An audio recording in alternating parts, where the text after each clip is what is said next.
بسم اللہ الرحمن الرحیم۔ السلام علیکم dear viewers, welcome to my YouTube channel MRG novels and stories. Viewers, ہمارا ناول ہے ڈاکہ زن، قسط نمبر 8 آج ہم ریڈ کریں گے۔ تو چلیے سٹارٹ کرتے ہیں، لیکن آپ لوگوں سے ریکویسٹ ہے کہ کائنڈلی لائک سبسکرائب کر دیں۔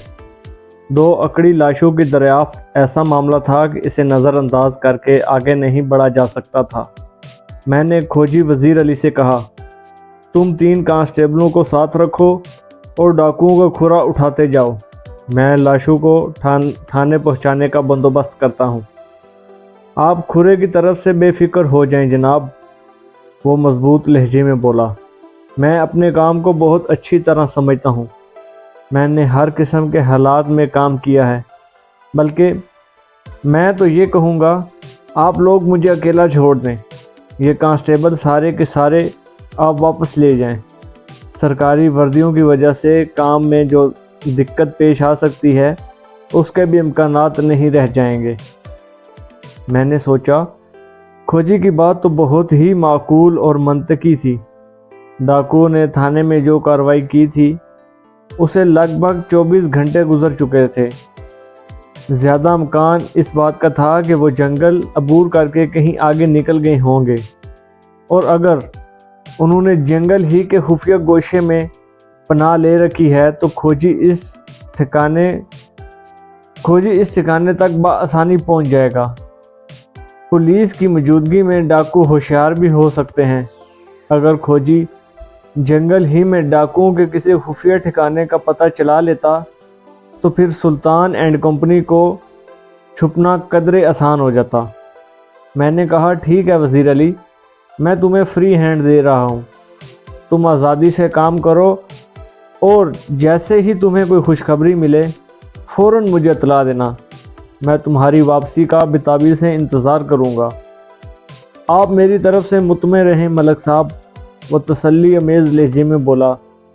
میں موسم کی سختیاں سہنے کا عادی ہو چکا ہوں، اس جنگل میں مجھے کوئی دشواری نہیں آئے گی انشاءاللہ۔ بہت جلد میں آپ کو کوئی اہم اطلاع دوں گا۔ اس کے بعد وہ ہم سے رخصت ہو کر آگے بڑھ گیا۔ کھوجی کا کام بھی اپنی نوعیت کا ایک منفرد کام ہے، اور بعض اوقات تو حیرت انگیز اور ناقابل یقین واقعات دیکھنے اور سننے کو ملتے ہیں۔ ضلع جنگ کے ایک تھانے میں تعیناتی کے دوران میں ایک ماہر فن کھوجی سے مجھے ملنے کا اتفاق ہوا۔ اس نے اپنی زندگی کا ایک عجیب و غریب تجربہ مجھے سنایا۔ پہلے تو مجھے اس بات کا یقین نہ آیا، لیکن جب حالات و واقعات اور چند افراد نے اس کی تصدیق کر دی تو مجھے تسلیم کرنا ہی پڑا۔ کسی زمانے میں وہ کھوجی ٹوبہ ٹیکسنگ میں تھا۔ ایک لڑکی کی گمشدگی کے سلسلے میں اس کی خدمات حاصل کی گئیں۔ یہ بات طے تھی کہ مذکورہ لڑکی کسی کے ساتھ گئی تھی، کس کے ساتھ یہ بھی معلوم تھا، اور اب اس معاملے میں شخص کو ڈھونڈنا تھا۔ لڑکی کھاتے پیتے اور چودھری گھرانے سے تعلق رکھتی تھی، جبکہ اسے اپنے ساتھ بھگانے والا ایک غریب کھیت مزدور تھا۔ وہ دونوں ایک دوسرے کو پسند کرتے تھے، اور اسی پسند نے انہیں یہ انتہائی قدم اٹھانے پر اکسایا تھا۔ بہرحال لڑکی والے ہر صورت میں ان کا سراغ لگانا چاہتے تھے، چنانچہ چودھری نے پولیس پر دباؤ ڈالا، اور نتیجے میں کھوجی سے استفسار کیا گیا۔ کھوجی نے ایک حد تک ان کا کھرا نکالا، پھر بے بس ہو گیا۔ قصہ مختصر، فرار ہونے والے مل نہ سکے۔ اس واقعے کے 15 سال بعد جب کھوجی سرگودا میں تھا تو ایک اتفاق نے اسے اس شخص تک پہنچا دیا جس نے چودھری کی لڑکی کو بھگایا تھا۔ سرگودا کے ایک گاؤں میں طویل چھلانگ لانگ جمپ کا مقابلہ ہو رہا تھا۔ مذکورہ کھوجی موقع پر موجود تھا۔ مقابلے کا انعقاد کھیتوں میں کیا گیا، جہاں سے فصل کاٹی جا چکی تھی، اور ہل چلا کر کھیت کی مٹی کو ہموار اور قدرے نرم کر دیا گیا تھا۔ کبڈی کے مقابلوں کے لیے عموماً اسی طرح زمین کو تیار کیا جاتا ہے۔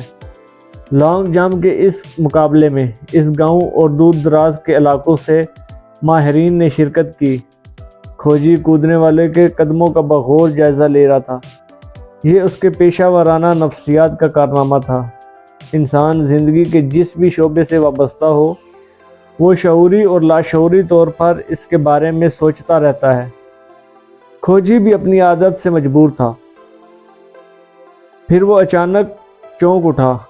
اس مرتبہ جس ادھیڑ عمر شخص نے چھلانگ لگائی تھی، اس کے قدموں کے نشانات کو دیکھ کر اس کے ذہن میں ایک جھمکا ہوا اور وہ 15 سال پیچھے ماضی میں پہنچ گیا۔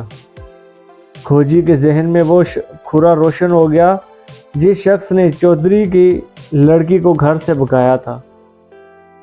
اس سلسلے میں کھوجی کی نفسیات کے علاوہ اس کی عمدہ اور مضبوط یادداشت کا بھی غالب دخل تھا۔ بہرحال جب وہ مقابلہ ختم ہوا تو کھوجی مذکورہ شخص کو ایک طرف لے گیا اور اسے ماضی کا ایک واقعہ یاد دلانے کی کوشش کی۔ پہلے تو وہ مجھ سے اکھڑ گیا اور آئیں بائیں شائیں کرنے لگا، لیکن جب کھوجی نے اسے اپنے بارے میں تفصیلاً بتایا اور یہ بھی باور کروایا کہ چودھری ابھی بھی زندہ ہے، جس کا مطلب ہے پولیس ہنزور اس کی تلاش میں ہے، تو وہ شخص منت سماجت پر اتر آیا۔ اس نے کھوجی سے درخواست کی کہ وہ اس معاملے کو دیکھا اندیکھا اور سنا انسنا کر دے۔ اب تو ان کی اولاد بھی جوان ہو رہی ہے۔ اس شخص کی التجا میں کوئی ایسی بات موجود تھی کہ کھوجی کا دل پسیج گیا۔ اس نے خاموشی اختیار کرنے کا فیصلہ کرتے ہوئے اس معاملے کو رفع دفع کر دیا۔ ان دونوں نے گھر سے بھاگ کر باقاعدہ شادی کی تھی اور اس وقت ان کی اولاد جوان ہو رہی تھی۔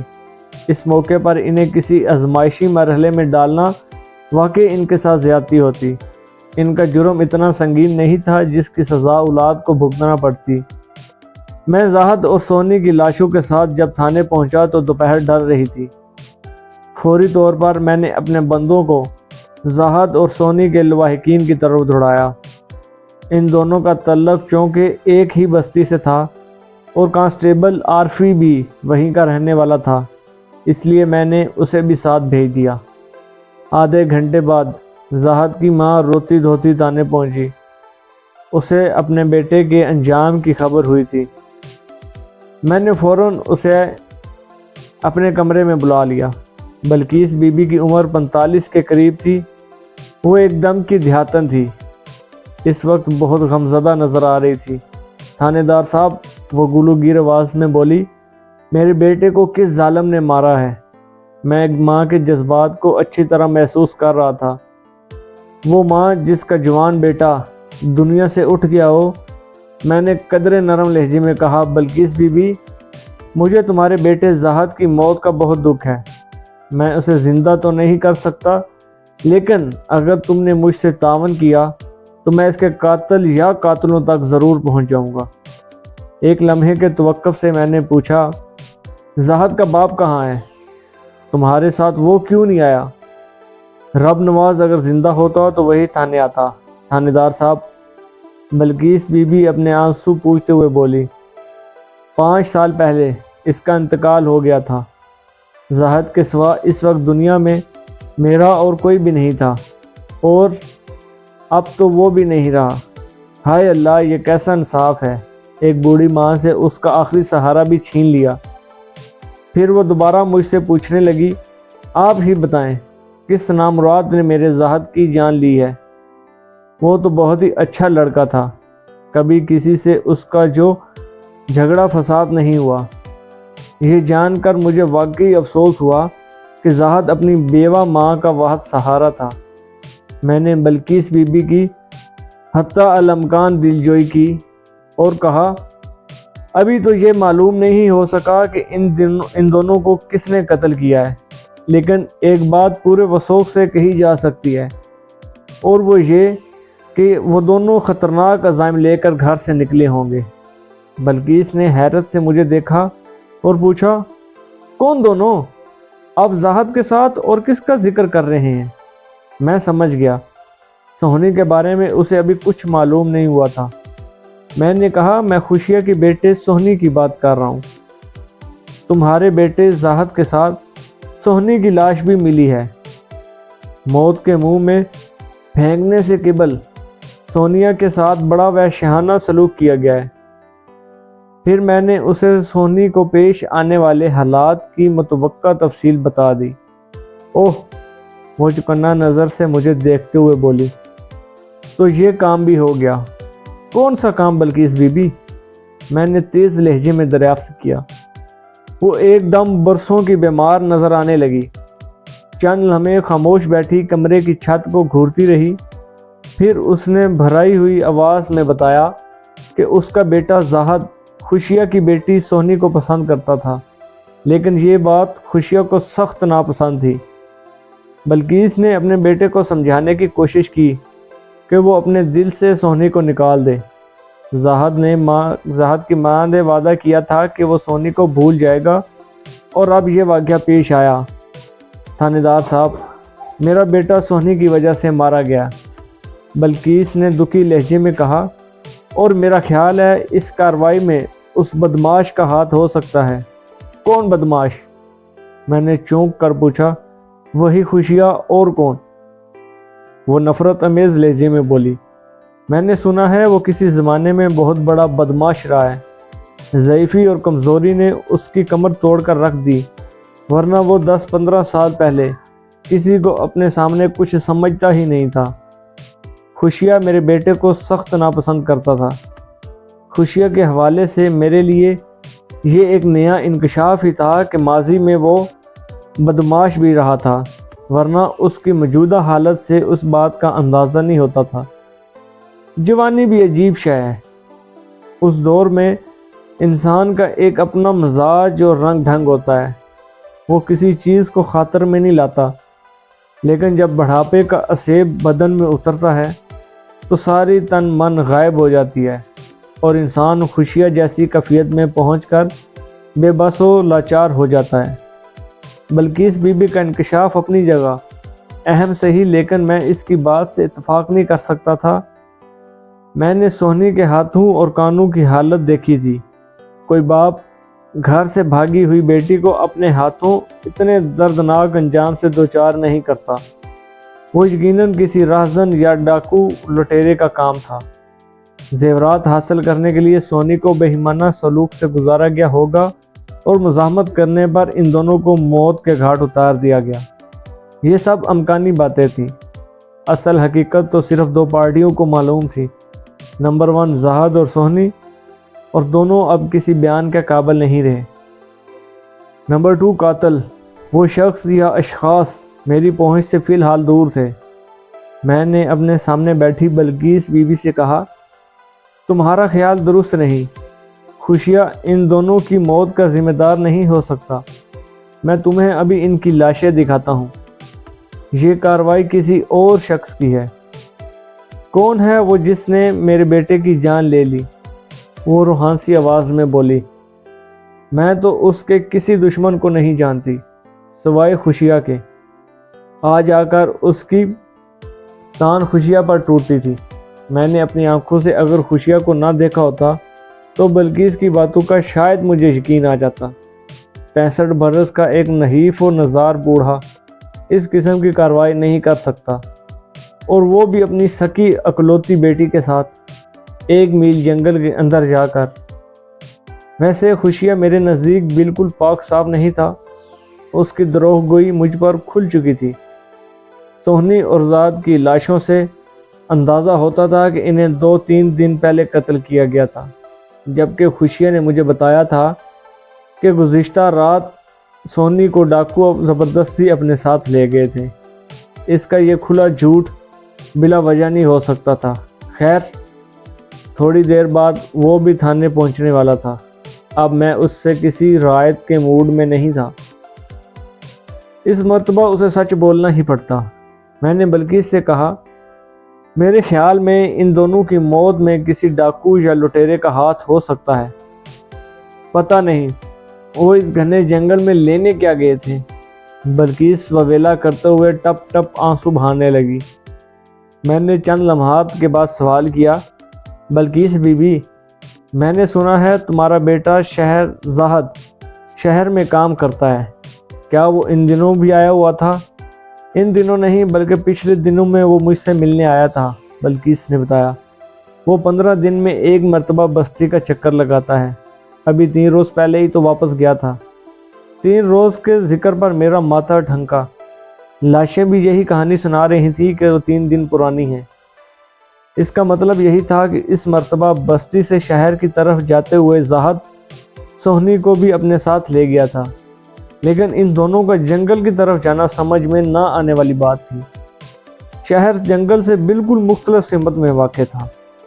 میں نے بلقیس بی بی سے پوچھا، جب تمہارا بیٹا شہر گیا، یعنی پچھلے 3 دن سے تم نے بستی میں سونی کو دیکھا؟ وہ برا سا منہ بناتے ہوئے بولی، میں خوشیہ اور اس کے گھر والوں کی ٹو میں نہیں رہتی۔ میرے لیے یہی اطمینان کی بات تھی کہ زاہد میرے منع کرنے پر اپنی ضد سے باز آ گیا تھا، لیکن ان دونوں کی لاشوں کا ایک ہی مقام سے دریافت ہونا یہ کہانی سنا رہا تھا کہ تمہارا بیٹا ضد سے باز نہیں آیا تھا۔ میں نے نیم طنزیہ لہجے میں کہا۔ وہ بے پرواہی سے بولی، اللہ ہی بہتر جانتا ہے زاہد اس بدبخت سونی کے ساتھ جنگل میں کیا کر رہا تھا۔ میں تو یہی سمجھی تھی کہ اس نے میری بات مان کر سونی کو دل سے نکال دیا ہوگا۔ میں ذرا دیر پھر میرے سوال کا جواب دیتے ہوئے بولی، ویسے تھانے دار صاحب، میں نے پچھلے 3 دن سے سونی کو گاؤں میں نہیں دیکھا ہے۔ تم نے یہ جاننے کی کوشش بھی نہیں کی کہ وہ کہاں غائب ہے۔ میں اس کی ضرورت نہیں سمجھتی ہوں۔ وہ سارے سے لہجے میں بولی، جس پنڈ نہیں جانا اس کا راستہ کیا پوچھنا۔ میں نے پوچھا، شہر میں زاہد کیا کام کرتا تھا؟ وہ کپڑے کی ایک فیکٹری میں تانا ماسٹر تھا۔ اس نے بتایا، ٹیکسٹائل انڈسٹری میں تانا مشین کی بہت اہمیت ہے۔ مختلف قسم کے کپڑوں کی بنائی کے لیے دھاگے کو پہلے خاص شکل میں لایا جاتا ہے۔ آہنی رولر پر لپٹے ہوئے اس دھاگے کو تانی کہا جاتا ہے، بعض لوگ اسے آنا بھی کہتے ہیں۔ تانا مشین چلانے والا شخص تانا ماسٹر کہلاتا ہے۔ کسی بھی قسم کی بنائی کے لیے تانے اور بیٹے کی بہت اہمیت ہے۔ میں اب تک ایک نتیجے پر پہنچ چکا تھا کہ سونی کو زاہد اپنے ساتھ جنگل کی طرف لے گیا تھا، اور یہ ان دونوں کے بیچ پائے جانے والے تعلق کا شاذ خانہ تھا۔ جنگل میں وہ افسوسناک واقعہ ان کے ساتھ کس طرح پیش آیا، اس کے بارے میں فی الحال حتمی طور پر کچھ نہیں کہا جا سکتا تھا۔ قاتل میرے ہتھے چڑھ جاتا تو اس راز سے پردہ اٹھ سکتا تھا۔ میں مزید تھوڑی دیر تک بلقیس بی بی سے مختلف قسم کے پوچھ گچھ کرتا رہا۔ پھر کانسٹیبل نے میرے کمرے میں آ کر اطلاع دی، ملک صاحب خوشیہ اور بخت بھری پہنچ گئے ہیں۔ میں نے بلقیس بی بی سے کہا، تم تھوڑی دیر کے لیے باہر برآمدے میں جا کر بیٹھو، میں ان دونوں سے نبڑ لوں، پھر تم سے بات کروں گا۔ جناب، میرے بیٹے کی لاش، وہ جملہ ادھورا چھوڑ کر سوالیہ نظر سے مجھے دیکھنے لگی۔ میں نے کہا، زاہد کی لاش تمہارے حوالے کر دی جائے گی، لیکن 1 روز کے بعد۔ ابھی ان دونوں کی لاشیں سرکاری تحویل میں رہیں گی۔ پوسٹ مارٹم کے لیے انہیں اسپتال بھیجا جائے گا۔ وہ آنکھوں میں آنسو بھر کر بولی، آپ زاہد کی لاش کا پوسٹ مارٹم بھی کروائیں گے؟ اس چیر پھاڑ کی کیا ضرورت ہے؟ مرنے والا تو مر گیا، وہ واپس تو نہیں آ سکتا۔ میں اس کا دکھ سمجھ رہا تھا، لیکن اپنے فرض سے مجبور تھا۔ میں نے سمجھانے والے انداز میں کہا، صرف تمہارے بیٹے کا ہی نہیں بلکہ دونوں لاشوں کا پوسٹ مارٹم ہوگا۔ ممکن ہے اس کے نتیجے میں قاتل اور اس دوہرے قتل پر کچھ روشنی پڑ سکے۔ قانون کے تقاضے پورے کرنے ہی میں بھلائی ہے۔ جی ویورز، کیسی لگی آپ کو یہ سٹوری؟ اور یہ سٹوری جیسے جیسے آگے بڑھی ہے اس کی انتہائی انٹرسٹنگ ہوتی جا رہی ہے۔ تو آپ لوگ سے ریکویسٹ ہے کہ چینل کو لائک اور سبسکرائب کر دیں تاکہ آپ کو آنے والی قسطیں بھی مل سکیں۔ بہت شکریہ۔